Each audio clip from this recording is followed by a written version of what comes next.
বিশ্ব হাইপারটেনশন দিবসে আপনার হার্টকে সুস্থ রাখতে জেনে নিন বিশেষজ্ঞ চিকিৎসকের পরামর্শ। হৃদরোগীর উচ্চ রক্তচাপ নিয়ে 2 মিনিট।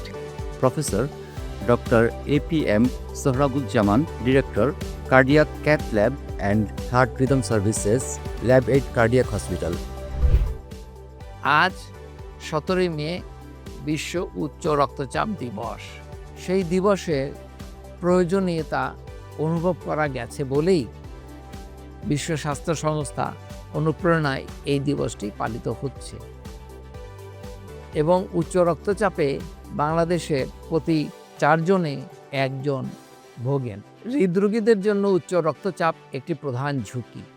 অন্যান্য ঝুঁকি যেমন ডায়াবেটিস ও রক্তে উচ্চ কোলেস্টেরলের মাত্রা এই ঝুঁকিকে আরও বাড়িয়ে দেয়। তাই যিনি হৃদরোগে আক্রান্ত তার রক্তচাপ নিয়ন্ত্রণে রাখা প্রয়োজন, কারণ হৃদরোগীদের নিয়ন্ত্রণহীন উচ্চ রক্তচাপ মৃত্যু ঝুঁকি বাড়ায়।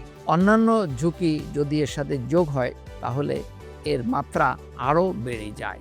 তাই রক্তচাপ নিয়ন্ত্রণে আনা হৃদরোগীদের জন্য অবশ্যই জরুরি এবং প্রয়োজনে ডাক্তারের পরামর্শ নেওয়া প্রয়োজন।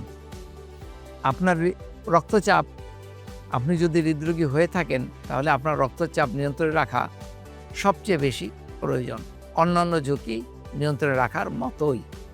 তাই আপনার রক্তচাপ নিয়ন্ত্রণে রাখুন এবং দীর্ঘজীবী হন। ধন্যবাদ। আপনার হার্টকে সুস্থ রাখতে রক্তচাপ নিয়ন্ত্রণে রাখুন। জনসচেতনতায় ইউনিমেড ফার্মা।